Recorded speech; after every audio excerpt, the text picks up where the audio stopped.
गदर 2 film की कहानी के शुरुआत में हमें दिखाया जाता है कि तारा सिंह का बेटा चरणजीत सिंह अब बड़ा हो चुका है।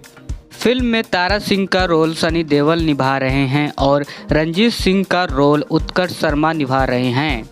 चरणजीत सिंह आर्मी में भर्ती हो चुका है और अभी उसकी ट्रेनिंग चल रही है। ट्रेनिंग खत्म होने के बाद अब चरणजीत सिंह अपने घर वापस आया हुआ है और सनी देओल और अपनी मां सकीना के साथ रह रहा है। फिल्म में सकीना का रोल अमीषा पटेल निभा रही हैं। घर में खुशी का माहौल चल रहा है क्योंकि तारा सिंह ने अपने बेटे की शादी पक्की कर दी है और चरणजीत सिंह की शादी सिमरन गौर से होने वाली है। अगले कुछ ही दिनों में चरणजीत सिंह की शादी होने वाली थी, तभी चरणजीत सिंह को खबर मिलती है कि भारत पाकिस्तान से लड़ाई शुरू हो चुकी है और अब उसे जल्द से जल्द अपनी ड्यूटी ज्वाइन करनी पड़ेगी। इसीलिए चरणजीत सिंह तैयार होकर अपनी ड्यूटी ज्वाइन करने के लिए निकल पड़ता है। उसकी मां सकीना उसे जाने से रोकती हैं और कहती हैं कि पहले तुम्हारी शादी हो जाने दो फिर जाना। लेकिन चरणजीत सिंह कहते हैं कि मैं अपने देश को छोड़कर अपनी खुशियों के बारे में नहीं सोच सकता। इतना कहकर चरणजीत सिंह अपने घर से चला जाता है। दूसरी तरफ हमें भारत और पाकिस्तान का युद्ध दिखाई जाता है, जिसमें भारत के सैनिक पाकिस्तान से लोहा ले रहे थे और चरणजीत सिंह भी अपनी ड्यूटी पर लौट चुका था और पाकिस्तान से लड़ना शुरू कर दिया था। इसी तरह कई दिन बीत जाते हैं और आखिरी में पाकिस्तान हार मान लेता है और सरेंडर कर देता है। पाकिस्तान के सरेंडर करने के बाद भारत पाकिस्तान के पकड़े हुए सैनिकों को पाकिस्तान को सौंप देता है और पाकिस्तान भी भारत के कुछ सैनिकों को भारत को सौंप देता है। लेकिन पाकिस्तान भारत के 5 सैनिकों को नहीं छोड़ता है। उन्हीं में से एक सैनिक होता है चरणजीत सिंह। कई दिनों तक चरणजीत सिंह के बारे में कोई खबर ना मिलने के वजह से सरकार सोचती है कि चरणजीत सिंह और उनके साथ 4 सैनिक जंग में शहीद हो गए। सभी तरफ मातम का माहौल छाया हुआ था। चरणजीत सिंह को गायब हुए 1 साल से ज़्यादा का समय बीत जाता है और सभी को लग रहा था वो मर चुका है, पर वो अभी तक जिंदा है। पाकिस्तान के जेल में कैद था। कुछ दिनों के बाद इंडियन आर्मी के जवान एक पाकिस्तान जवान को पकड़ लेते हैं। थोड़ा टॉर्चर करने के बाद पाकिस्तान का जवान बताता है कि 1971 के युद्ध के बाद जो भारत के 5 जवान गायब हुए थे वो आज भी जिंदा हैं और पाकिस्तान के जेल में कैद हैं। जब सरकार को ये बात पता चलती है तो सरकार पाकिस्तान की आर्मी से ये जवाब मांगती है। तब पाकिस्तान के आर्मी लोग बताते हैं कि इन्होंने भारत के किसी भी जवान को कैद करके नहीं रखा है। जब ये खबर तारा सिंह के पास पहुंचती है तो तारा सिंह को पक्का विश्वास हो जाता है कि उनका बेटा चरणजीत सिंह आज भी जिंदा है और पाकिस्तान में कैद है। इसीलिए वो सरकार से गुहार लगाते हैं कि उनके बेटे को जल्द से जल्द पाकिस्तान के कैद से छुड़वाया जाए। सरकार कहती है कि हमारे पास ऐसा कोई सबूत नहीं है कि जिससे यह साबित हो सके चरणजीत सिंह और उनके कई साथी आज भी पाकिस्तान के कैद में हैं। कुछ दिनों सरकार का इंतज़ार करते करते तारा सिंह ने खुद फैसला किया कि वो अब पाकिस्तान जाएगा। दूसरी तरफ हमें ये दिखाया जाता है कि पाकिस्तान का एक आर्मी ऑफिसर जिसका नाम है मोहम्मद, फिल्म में मोहम्मद का रोल रोहित चौधरी निभा रहे हैं। वो जेल में आया हुआ है। जेल में हमें अब चरणजीत सिंह की एक झलक देखने को मिलती है जो काफ़ी बुरी हालत में हैं और उनकी शरीर से कई हिस्सों से खून भी निकल रहा था। चरणजीत सिंह के साथ हमें भारत के और भी कई सैनिक दिखाए जाते हैं। इनको बड़ी बेरहमी से पाकिस्तान के जेल में रखा हुआ था। लंबे समय से मोहम्मद चरणजीत और उनके साथियों को टॉर्चर कर रहा है, जिससे वो भारत की सेना की कुछ इम्पोर्टेंट हथियार और स्पेशल जगहों के बारे में जान सके, जिसकी मदद से वो भारत में अपने आतंकवादी को घुसा सके और 1971 के हारे हुए युद्ध का बदला ले सके। मोहम्मद चरणजीत सिंह और उसके साथियों को काफ़ी टॉर्चर करता था। लेकिन इनमें से कोई भी अपना मुंह नहीं खोलता है। इसीलिए मोहम्मद अपने सिपाहियों से कहता है कि इन्हें ना ही मरने देना और ना ही जीने देना।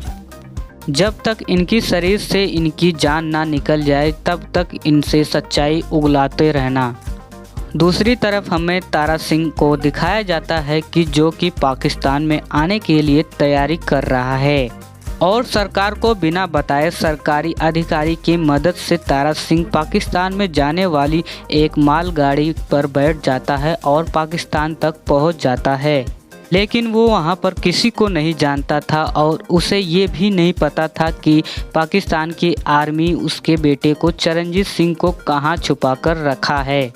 पाकिस्तान में रहते रहते तारा सिंह वहां पर अपना ठिकाना तो बना लेता है, पर उसको अभी तक चरणजीत सिंह की कोई भी खबर नहीं मिली थी।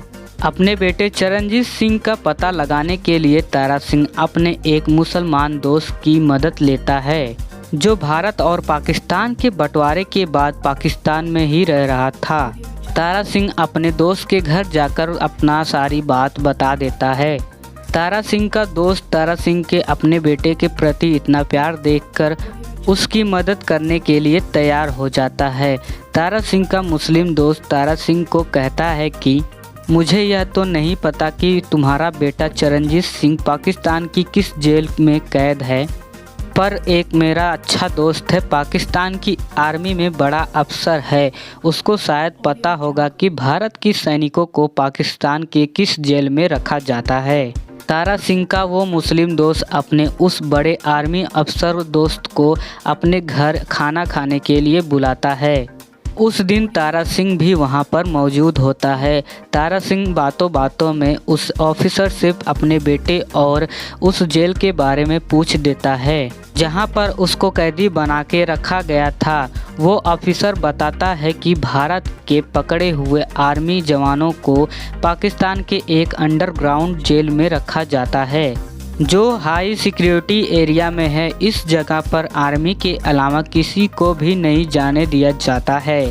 तारा सिंह को अपने बेटे का ठिकाना तो पता चल जाता है, लेकिन वहां तक पहुंचा कैसे जाए। तारा सिंह उस जेल में जाने के लिए प्लान बनाने लगा।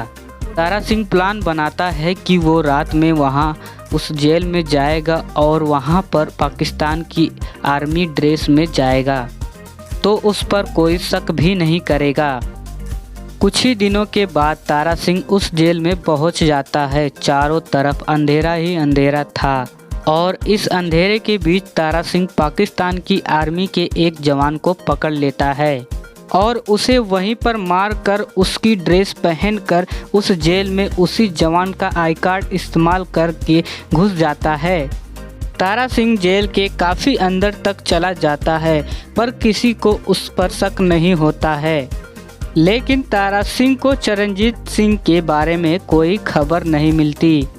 तभी उसको एक जवान की चिल्लाने की आवाज़ आती है जिसको ज़मीन के अंदर कैद करके रखा गया था। तारा सिंह अंडरग्राउंड जेल का दरवाज़ा खोलता है तो उसे भारत के कुछ जवान देखते हैं और उन्हीं के बीच होता है चरणजीत सिंह। चरणजीत सिंह की इतनी बुरी हालत देखकर तारा सिंह वहीं पर रोने लगता है और अपने बेटे से कहता है कि घबराओ मत, मैं आ गया हूँ, मैं अब हर एक जवान को वापस भारत ले जाऊंगा।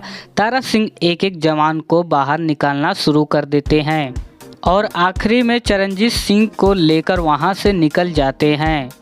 बीच में कुछ जवान तारा सिंह को देख लेते हैं और उनका पीछा करने लगते हैं।